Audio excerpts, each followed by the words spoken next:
A very good morning to you. It's 7 o'clock here in the UK. You're very welcome to spend your breakfast with us here at Sky News. It's taken a while, 776 days to be exact, for the Prime Minister to reveal how he's going to, in his words, fix the crisis in social care. Today we'll hear how the government plans to do it and why so many MPs just aren't happy with it. Plus, are we heading for another COVID firebreak? The Vaccines Minister, Nadhim Zahawi, on the programme very shortly. Also on the programme, the former US National Security Advisor, John Bolton. What does he make of the Afghan withdrawal?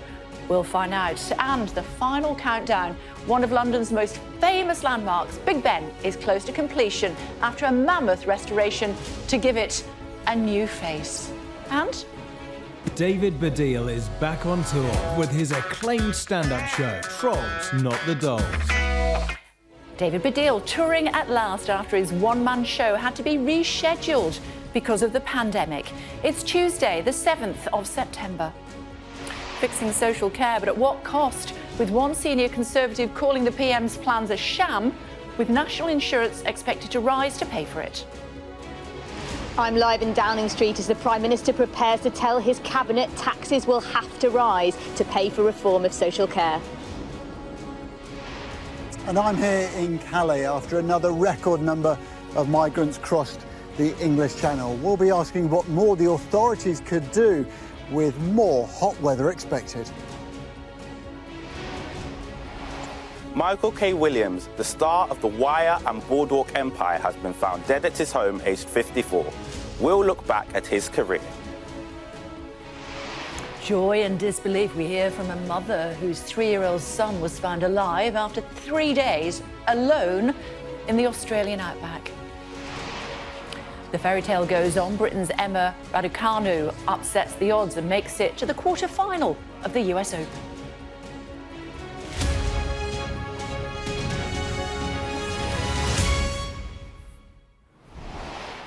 Morning, everybody. 776 days ago, the Prime Minister made a big promise to fix the crisis in social care. We've now heard the first details of how he plans to do that, with more coming later. A cap will be set on what people actually pay for their own care. We understand that will be fixed at just over £80,000. Many MPs, though, aren't happy. One senior Conservative called the plans a sham, with money raised through an increase in national insurance. John Craig reports. The last chance saloon, perhaps, for reform of social care funding. Critics claim it's long overdue. But after attending a House of Commons reception ahead of a plan by Boris Johnson to fund social care by raising national insurance, many Conservative MPs are complaining it's a £10 billion tax raid that breaks a manifesto promise. We are absolutely committed to bringing forward plans on adult social care. We've set that out in our manifesto, and we're going to do that. As well as a social care shake-up, the PM is also promising cash to clear the massive NHS backlog caused by COVID, which has seen waiting lists soar to over 5 million. My government will not duck the tough decisions needed to get NHS patients the treatment they need and to fix our broken social care system, says the PM. But senior Tory MPs claim raising national insurance by about 1.25% to fund social care could cost typical workers around £250 a year or £5 a week. Someone earning £30,000 in my constituency of Rosendale and Darwin, maybe working in a supermarket or working in a school, pays a higher proportion of their income in national insurance than someone earning £250,000 in the City of London. It sets north against south. It sets young against old. The reason there's been such a row over using national insurance contributions to fund social care is that it would break a promise in the Conservatives' 2019 election manifesto. It couldn't be clearer. On page 15 it says, "We promise not to raise the rates of income tax, national insurance or VAT. This is a tax guarantee that will protect the incomes of hard-working families across the next Parliament." Those who work in social care say more funding is urgently needed, however. Every day, millions of people are not getting the social care that they have a right to, and this affects all of us. Today, after a cabinet meeting, the Prime Minister will leave Downing Street for a common showdown with his rebellious MPs before a news conference with the Chancellor and Health Secretary in an attempted show of cabinet unity. John Craig, Sky News. Joining me now is the Government Minister, Nadhim Zahawi. Mr Zahawi, always a pleasure. Thank you for joining us on the programme this morning. I know that you're not going to tell me what the details are of the plan, and you'll say I'll have to wait to hear what the Prime Minister has to say. I can ask you, though, will it fix the problem? Well, I think successive governments have attempted to come forward with plans and have never quite delivered. And I think this Prime Minister is determined to actually fix the broken social care system. Now, you can't address the social care system in isolation because you need to make sure that integration between health and social care is completed. So you have to also make sure that the NHS has the funding it needs to be able to fix the sort of the shorter term difficulty of the pandemic, which is why last night we announced an additional 5.4 billion for this 6 months on top of the 6.6 billion for the previous 6 months of additional spending to allow the NHS to make a real dent into that backlog, the 5 million that John Craig just described in the backlog. And of course, we estimate about 7 million people haven't come forward, and I would urge them to also come forward for their operations. It's really important. You know, we put 1 billion into dealing with the backlog in the last 6 months of elective surgery. We've doubled that to 2 billion on the announcement yesterday. So you've got to do both things. You've got to make sure the NHS has the funding it needs to deal with the cost of COVID and, of course, enhanced hospital discharge. That's getting an additional just under 500 million. And, of course, what the Prime Minister will announce to Parliament. And I think it's right that he does that in Parliament, and then there's a press conference with him and the Chancellor and the Secretary of State for Health later on today to give the details on how the social care system that so does require reform. 1 in 7 people, Kay, pay over £100,000 for their social care. If you have assets of more than £23,350, then your social care costs can be absolutely backbreaking. So it has to be dealt with. And I think this Prime Minister will not shirk that responsibility, and he will set out his plans today. And in answer to my question? So your question around social care, how are we going to... No, my question was, will it fix the problem? It was a very straightforward question. Well, I think, look, as I said, I think you have to at least have a really good go at making sure you fix the problem. The social care system... So not necessarily then? Well, it would be presumptuous and I think completely arrogant to say, of course, Kay, it will fix the problem. He said he had a ready-made deal ready to go 2 years ago on the steps of Downing Street. Well, no, right. So there's two different things. It's really important. The right thing to do is to deliver the reform of social care and the investment into social care. You've got to make sure then that is operationalized, as we did with the vaccination program. You know, when I came on your program and when I took on this role, let's deal with vaccination later on in the conversation. Let's just deal with whether or not this is going to fix the problem. Labour says it's not. They say it's only going to benefit 3 to 5% of people who need it. Well, I think actually, when you see the details of what the Prime Minister will set out, you'll see that this is a Prime Minister who's serious about fixing the problem. I'm just being respectful and cautious in that, and not being arrogant to say, oh, of course, everything will be fixed in 5 minutes. It won't. Both in terms of the backlog, we will tackle it.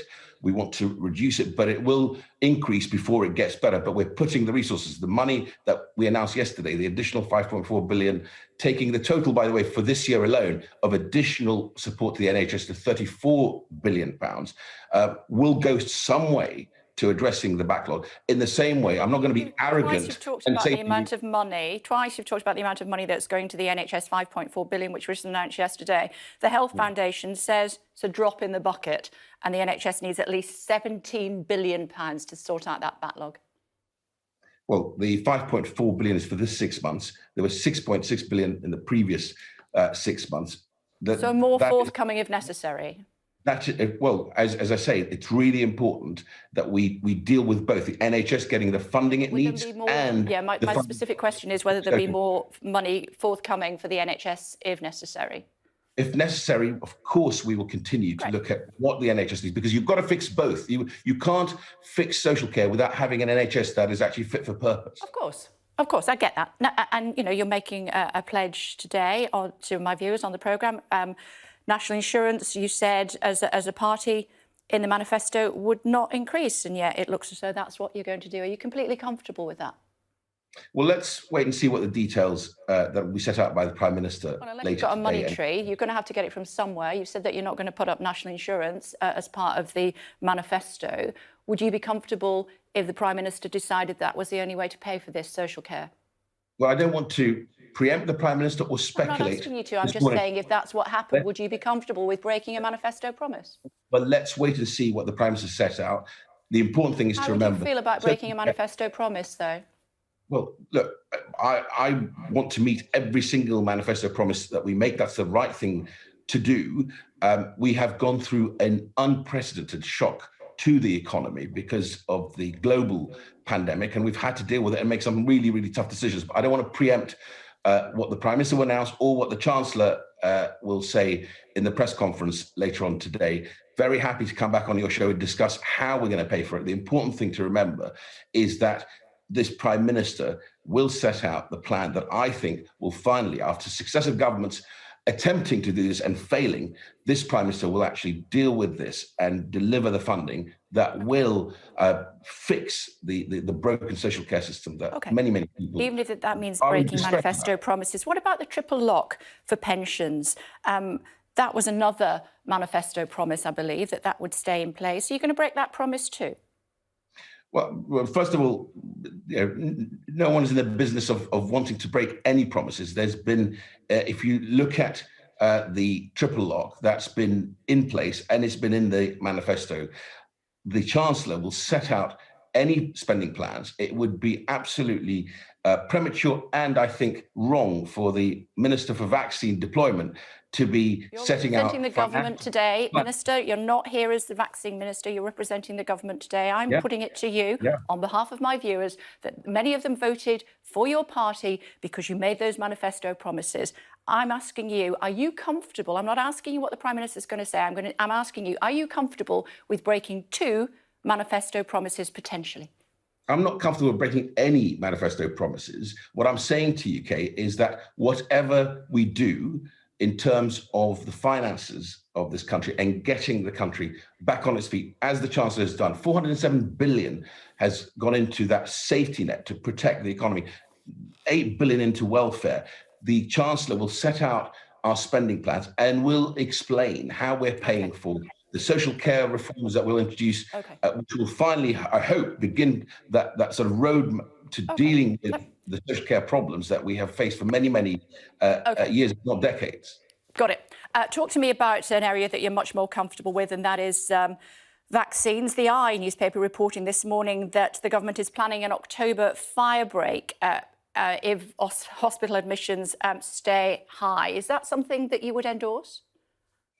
So the vaccines have actually allowed us to reach an equilibrium with the virus in the sense that they have prevented over 100,000 deaths, many, many millions of infections, and of course, hospitalization as well.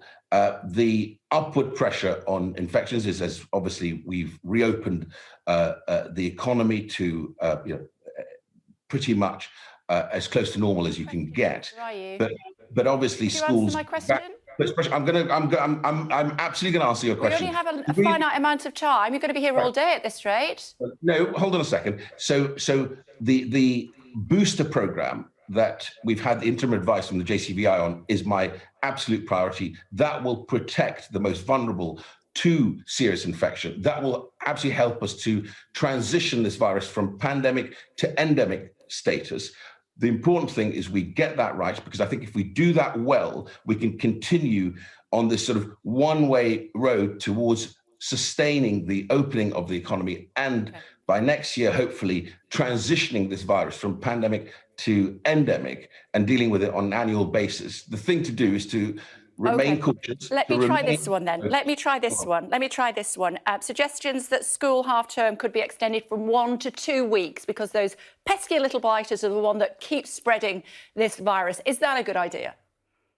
So I think that the right thing is that we open schools. We've opened them well with the really comprehensive testing program, and we want to make sure they stay open. And the way you do that is by protecting the most vulnerable, which is why my focus is on the booster program. I don't want to adjust the half term or go back to any form of lockdowns because that's the worst thing we can do to the economy and to people's livelihoods. The way to deal with it. Not ruling it out. Let me ask you about the migrants crossing the Channel yesterday. We were contacted by the Home Office last night telling us that it wasn't 1,000 migrants crossing the Channel, so they obviously know how many it was. Can you tell us this morning? No, what I can tell you, though, is that we are working with the French authorities. They've increased the number of patrols and, of course, they're doubling the number of police and enhancing the technology. But in the long term, it is the Nationality and Borders Bill that I think will make a real difference, which, again, this government is the government not to shirk this responsibility. It's a tough challenge. You know it's a tough challenge, but we are dealing with it. And that Nationality and Borders Bill absolutely lays the foundations for dealing with this issue in the longer term in a sustainable way. But we're working with the French authorities to make sure that the shorter term fixes are also enhanced as much as we can. Do we know what nationalities these people are? Varying nationalities, as you know, from many countries. I just wonder if any of them might be Afghanis and whether we would treat them differently. Well, as you know, the Prime Minister and the Foreign Secretary gave a comprehensive statement, 2 statements to Parliament on the work that we're doing to continue to enhance what was an incredible evacuation programme of 15,000 people in about a fortnight, which is a testament. We paid the French authorities £54 million to deal with the situation to try and stop migrants crossing the Channel. It was a record number yesterday. If you can't give me the number, some suggesting 1,000, you're saying as a government it's less than that, but you can't tell me how many. As I said, we paid the French £54 million to manage the situation, and this was a record number. Are we getting value for money?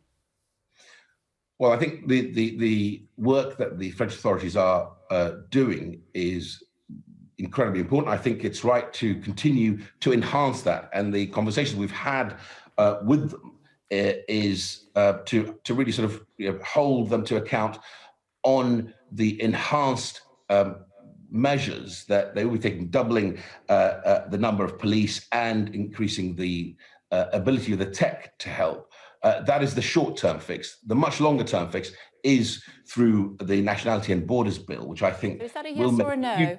In the meantime, is that a yes or a no? 54 million quid, and we've got a record number of people crossing the Channel yesterday. Is that a yes or a no for value for money that we've given the money to the French? I think we have to continue to look at.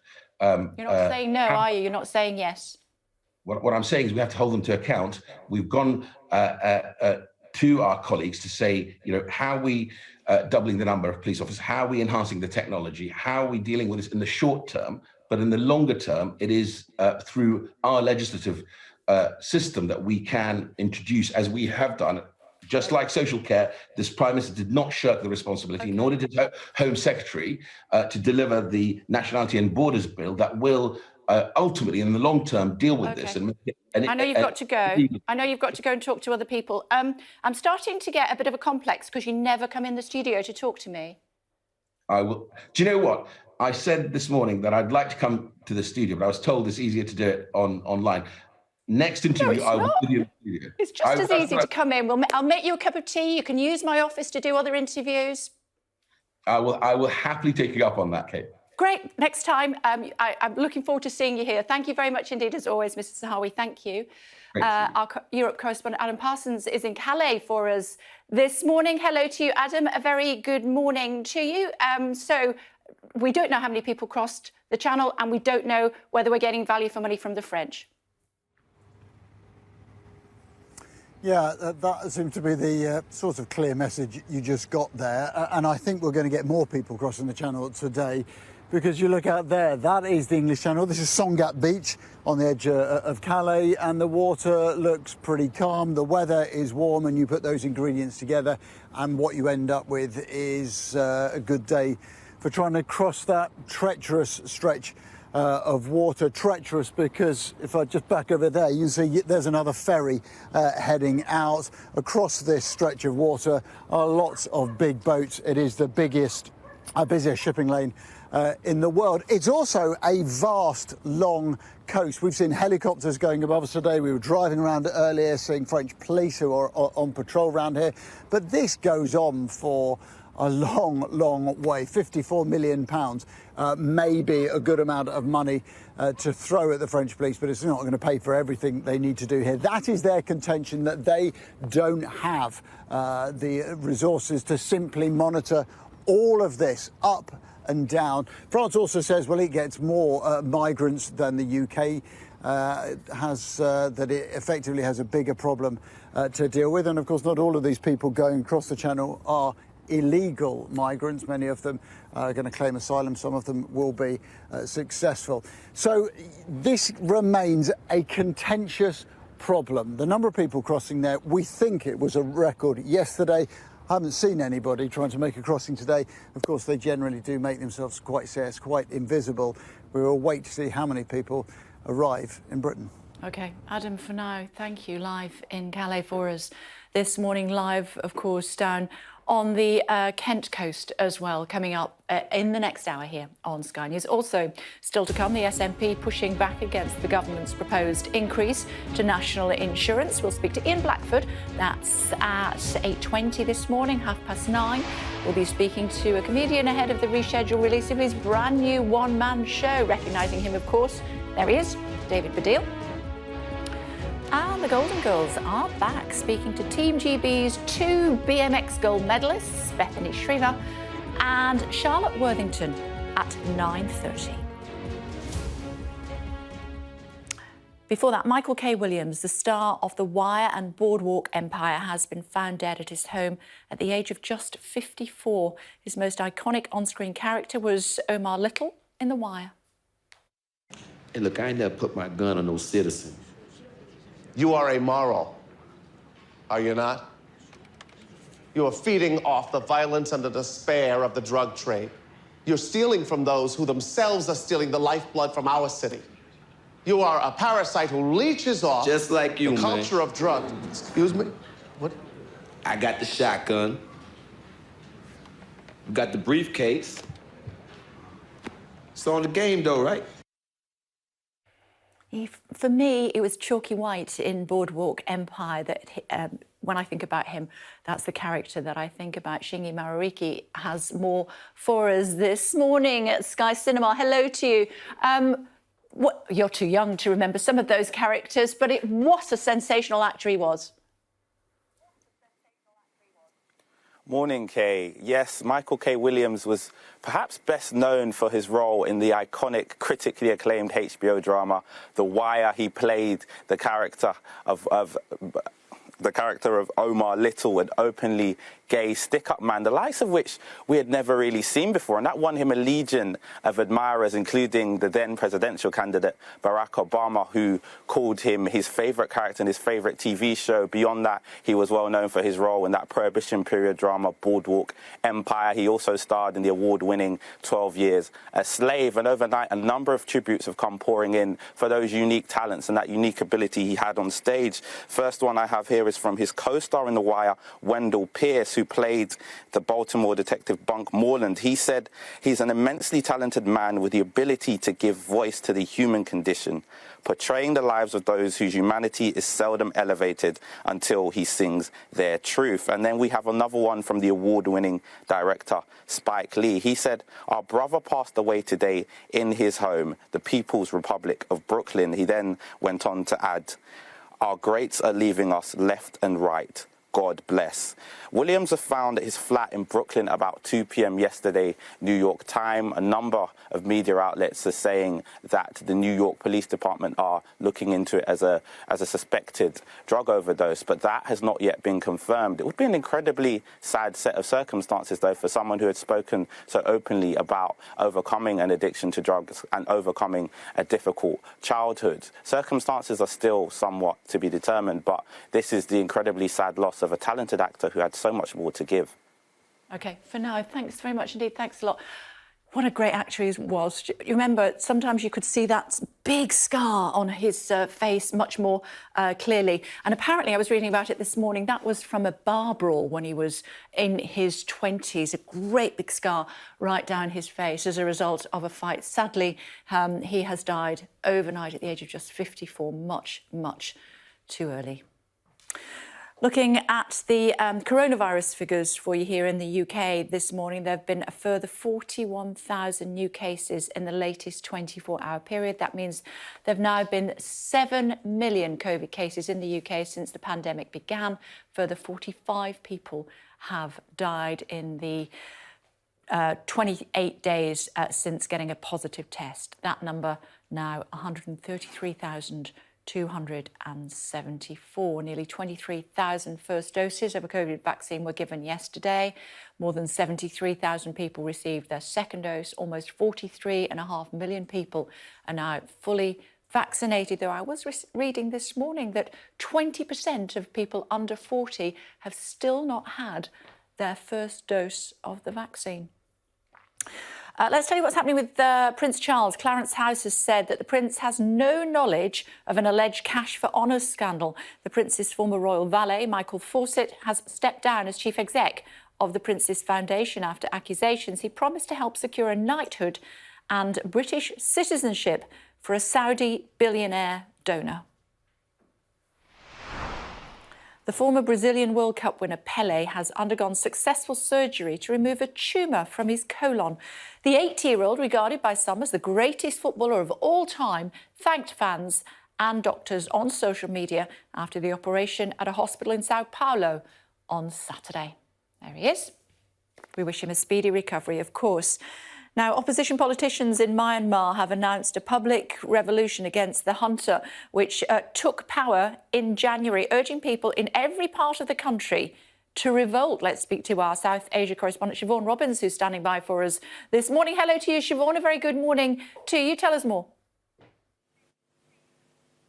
Yes, so today we've seen the acting president of the NUG, which is the opposition government, announcing this defensive war, as you say, asking people across Myanmar to join the revolt. So what does that really mean? Well, actually, since the military seized power in February, we've seen widespread violence, more than 1,000 people killed by security forces. And since April or May time, we've seen various different groups rising up against the junta. So we've seen People's Defence Forces organising themselves in towns. In cities, we've seen attacks, bomb attacks against military positions. And we've also seen ethnic armed groups join the fight against the junta as well. So what we aren't going to see is shiny new tanks from the opposition driving into Naypyidaw. They simply don't have that type of firepower. What we will possibly see, though, is people across the country being inspired to join existing resistance. We might see further attacks in the cities, as well as more joined up fighting between People's Defence Forces and ethnic armed groups. I think the concern here is that this is going to extend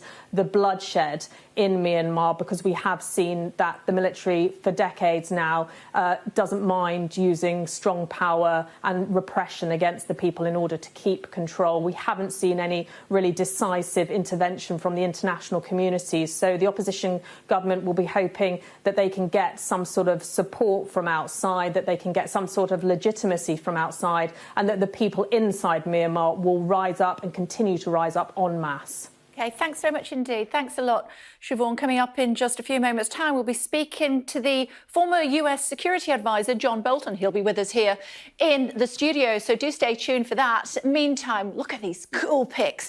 When you're out on the open sea, you might expect to see some marine life, but how close of an encounter was that? My goodness me, a kayaker in Puerto Madryn in Argentina got up close and personal with a whale while out for a paddle. Oh my goodness me, you'd be nervous, wouldn't you? The southern right whale, which can be found in much of the southern hemisphere, seemed very curious about its visitor, but unafraid. The mammal, which is about 4 times the length of the kayak, was in a playful mood, swimming beneath and splashing with its fins and also with its tail. How fabulous are those pictures? Let's talk to you about climate change, though, should we, given that we're looking at those pictures just at the moment. And this is our climate dashboard. I think most of you are familiar with this for now, but for those that aren't, let me just break it down for you. A lot of numbers to start with, very straightforward when you know what they're showing. The top line shows how the UK's power is produced. So today, 24% of our power is from nuclear. And you can see how much warmer the Earth is now in the second line since 1880, when modern records began, 1.23 degrees warmer. The next line, well, that is the figure to how long scientists believe it will take to reach the plus 1.5 degrees Celsius figure, seen by many as a point of no return for the planet. Only 11 years away, say scientists, unless we do something about it right now. The one at the bottom, massive number, isn't it? And that is the total amount of CO2 emissions in millions of tonnes. My goodness. And you can keep up with all of the stories affected by the global climate on the Daily Climate Show, right here live on Sky News every weekday at 6:30 p.m. If you weren't with us in the last half hour, I can tell you that we had with us the Vaccines Minister, Nadhim Zahawi. He told me the government can't guarantee to fix the social care system, even with a massive cash injection.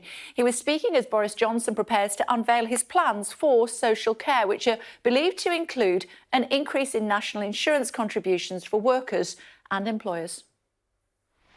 You have to at least have a really good go at making sure you fix the problem. The social care system... So not necessarily then?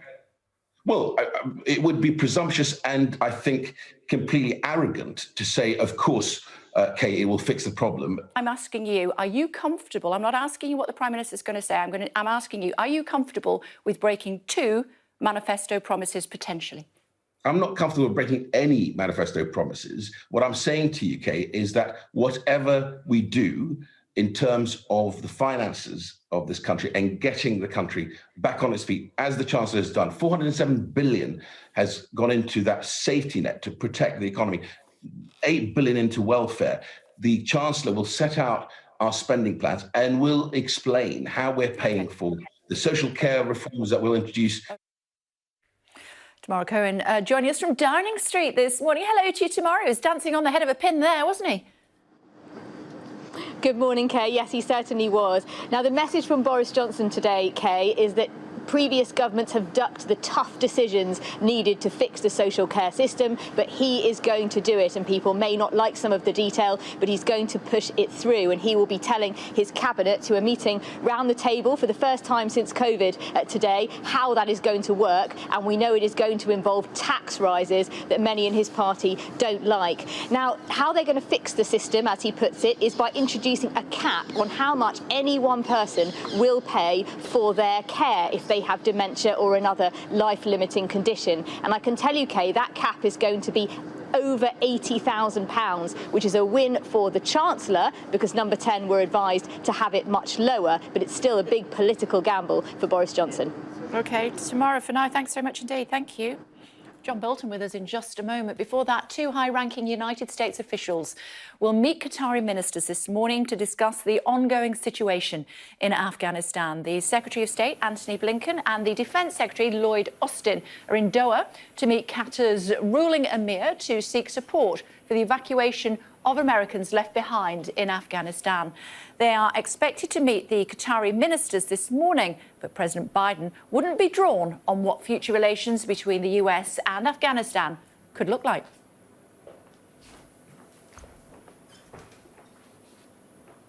Will you recognize the Taliban? No, that's a long way off.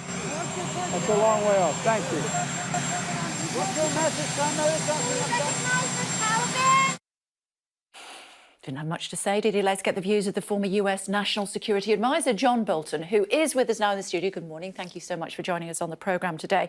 What ramifications does Joe Biden have, do you think, as a result of the withdrawal from Afghanistan? What impact is it going to have on his presidency?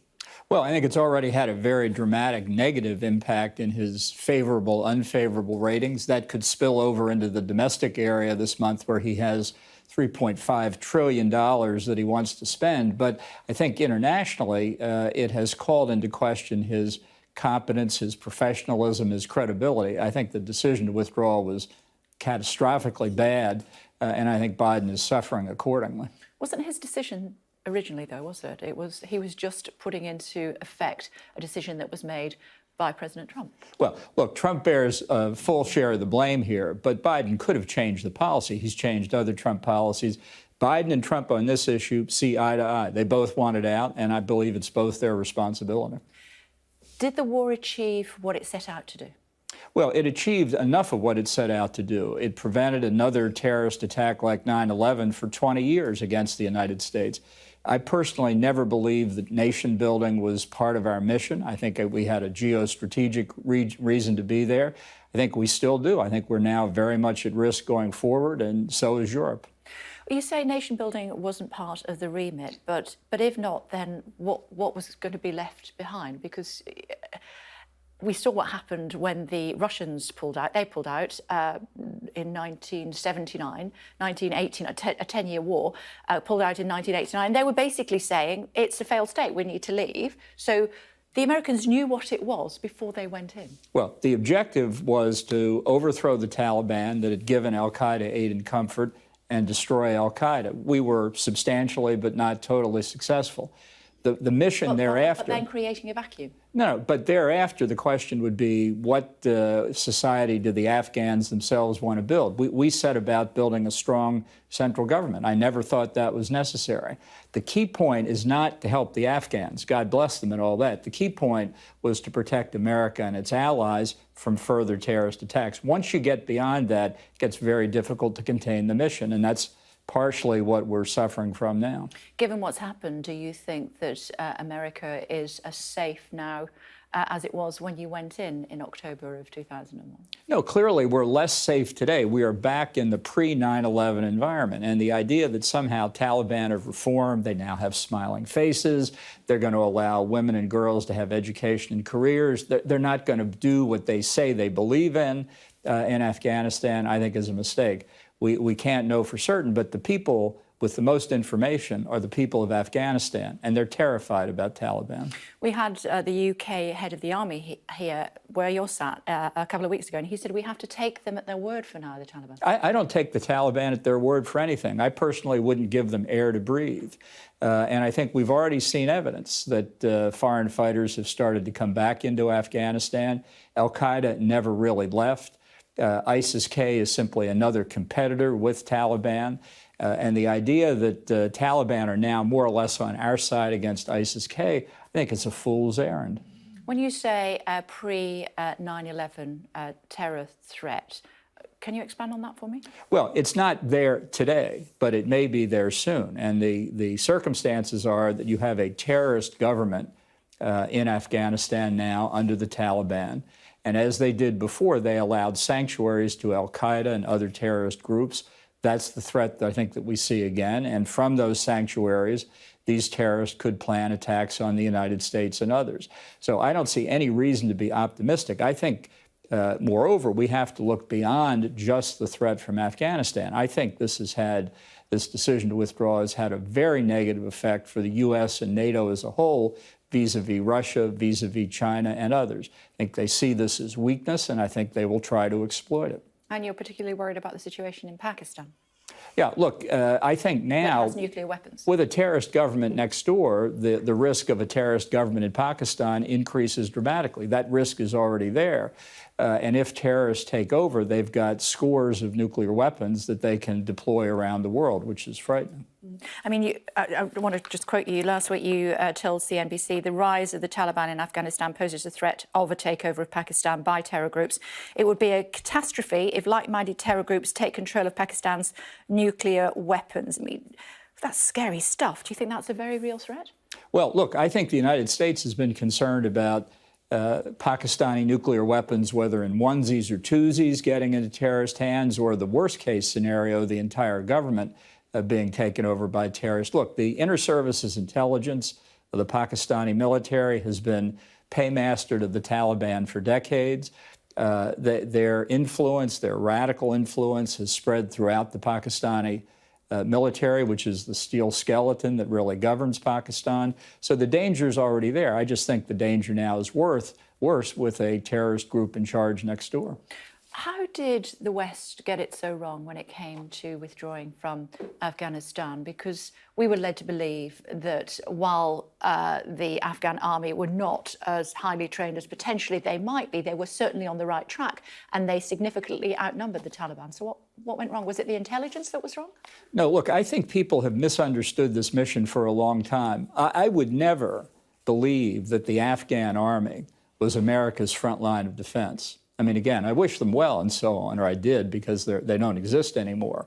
But the real defense for America is America. And the insurance policy we had was a relatively small military presence in Afghanistan with a footprint for a larger intelligence gathering operation that we now no longer have. It's better to try and fend off the terrorists in Afghanistan than in the streets and skies over America. So why was the decision made? Because Biden and Trump together bought the argument that they needed to end endless wars and that it was time for America to come home. That'd be fine if the terrorists had given up. I don't think their ideology has gotten more moderate after 20 years in exile in Pakistan. I think they have fought. They have now succeeded. Why should they moderate now?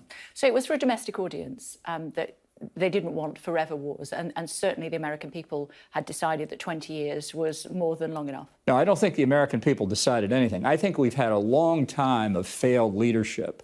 Obama, Trump, and Biden, all of whom failed to explain that the American people were safer having a relatively small military presence in Afghanistan than to pull it out for symbolic reasons and give the territory back to the terrorists. This was a completely self-inflicted wound. But it was the symbolism of 9/11. It was, we need our troops home before the 20th anniversary of 9/11. Was it that simple? Well, I think in Biden's mind it was, and that was purely political. There's certainly no military reason to do it. I think the uniform advice of the Pentagon, and I suspect many military figures in this country, was don't withdraw. And now there's a very maintained army, if you will, of the Taliban that have got so much hardware that was left behind by the Americans when they left. So they are quite a formidable enemy now. Well, I think that goes to show why the decision to withdraw was a mistake. It's not just we're going to get our troops back. It's every other consequence that flows from that. And I think neither Trump nor Biden fully analyzed it, and I think more and more implications will become clear. We've now got a situation for U.S., U.K., and others where hundreds, maybe thousands of citizens, people who worked with our military over 2 decades, are now hostages in Afghanistan. And we will probably get them out, but we will pay dearly for it. OK, so we are where we are. You wouldn't start from here, as we say here in the UK. What's going to happen next, or what should happen next as far as the US is concerned? Should troops go back in? Well, I don't think they can go back in under a Biden presidency. So I think what we have to do is try to isolate the Taliban, if need be, put more pressure on Pakistan not to aid terrorist groups, and be prepared to take stronger steps against Pakistan. But I think these implications go well beyond Central Asia. I think the people of Taiwan are worried about what China will try and do, reading this as American weakness. In Central and Eastern Europe, people there are worried about the Russians. That's what they're worried about. And in the Middle East, many of our friends in the Arab world and Israel are troubled about the implications there. So I think we've suffered a very severe setback. It's repairable, but we have to look at it in broad strategic terms. This is not simply pulling 2,500 Americans out of Afghanistan. It's much more complicated and much more negative. But you think a Biden presidency can't afford to go back in to Afghanistan, reputationally? I don't think he has the DNA to go back in. I think we've got We're only 8 months into the Biden administration. We've got 5, 6 of it left, and I think it's dangerous times. But there will be a big debate in the United States over this. I think public opinion is already turning against the withdrawal decision now that the consequences of the withdrawal are clear. And what about the reputational damage for the United States with its Western allies? Well, I think this is, again, something Biden did to himself. After coming in and saying, I'm the professional that can clean up after Donald Trump, his first major decision involving NATO, the withdrawal of American and therefore NATO forces, he did without any consultation whatever with the British, with other NATO members. And this is something I think that has cost him reputationally within NATO, but it's also led to the usual calls for more European defense capabilities. That's another mirage. The European Union is something that's for a long time been less than the sum of its parts. There's a lot of rhetoric about defense capability, very few resources. If NATO is weakened by this, we're all going to be worse off. Of course, he was here in the UK in June of this year at the G7 summit in Cornwall, speaking about the situation in Afghanistan. He then seemed to unilaterally make a decision to come out of Afghanistan without having that conversation, and the other G7 members scrambled to try to speak to him. Right. Well, I think it's hard to understand how Biden could have made such a mess of it. As I say, he bears responsibility with Trump for the decision to withdraw, but the execution, militarily and diplomatically, I think is primarily Biden's. I can't let you go without asking you about our special relationship with the US and the UK. We hear so much about it all the time. We have reached out to the US and said, let's have this travel corridor, let's communicate with each other, let's be able to move around. And Biden is saying, nope. And he has no plans whatsoever to make it easier for Brits to travel to the US. Do we always overestimate this special relationship? And it was only ever in place when Reagan and Thatcher were in power. No, I think it's there. Biden is obsessed by the coronavirus threat. I think he's reacting against Trump, who dismissed it. I think they're both wrong. I think we are at a point where we should have more travel and reciprocity. I think there are a lot of things that need to get done. I think the bilateral trade agreement between the U.S. And the UK should be our mutual highest priority. It will benefit both of us once we get it done. Is he a 1- or 2-term president? He's a 1-term president. I don't think he's going to run for re-election. The question is whether he makes it through the first term. So you don't think he'll run for re-election? I do not, no. I don't think, well, to answer your next question, I don't think Trump will run in 2024 either. You've been looking at my notes, haven't you? Let me ask you briefly before I let you go about 9/11. It is the 20th anniversary. Do you remember where you were when the planes hit, and what are you going to do to commemorate? Well, I was at the State Department. I was Undersecretary of State for Arms Control and International Security, and we were in a meeting when the 2 planes hit the World Trade Center. I went to my office, which was on the southwest corner of the 7th floor of the State Department, and somebody ran in and said, the Pentagon's been hit. So I went to the window. I could see the smoke and the flames from the Pentagon. And I spent all day and all night at the State Department working through it. And I will commemorate it very quietly. That's all. Okay. We appreciate you taking the time to join us this morning. Glad to be with you. Thank you very much indeed for joining us. Thank you. Do you remember where you were when the planes hit? Well, it's 20 years since al-Qaeda terrorists hijacked those 4 commercial airliners packed with passengers and flew them into targeted buildings in New York and also in Washington. I was on air. We believe there has been a 3rd hijack of a jumbo jet. We also believe, though again not confirmed, but there are reports of an explosion at the Pentagon. Full coverage of the 9/11 attacks 20 years on from 5 p.m. on Friday. I'm going to be in New York that evening, and then on Saturday throughout the day of the anniversary, full coverage from 9 a.m. on Saturday morning. 20 years on from 9/11. John Bolton saying that he was near the Pentagon and he was at his office all day and all night. Where were you when the planes hit? And we will be speaking tomorrow and the day after to one of the first responders, the first firefighter who was on the scene. He had to make the decision to stay in the lobby of the North Tower, the first one to be hit, and to send his brother to his death up the stairwell. Let's move on and talk about sport, should we? Women's tennis has a new star. 18-year-old British player Emma Raducanu has reached the quarterfinals of the US Open and is being tipped for the top, as Helen Ann Smith reports.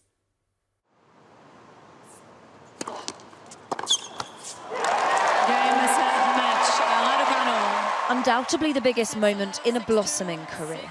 What a moment for Emma Raducanu. Aged just 18, through to the quarter-finals of a US Open in what's only her second ever Grand Slam tournament. Emma Raducanu's performance had a somewhat shaky start. She lost the first 2 games and was love 40 down in the third. But she fought back and then barely looked back, dropping only 1 more game for the rest of the match. What a way to take the opening set.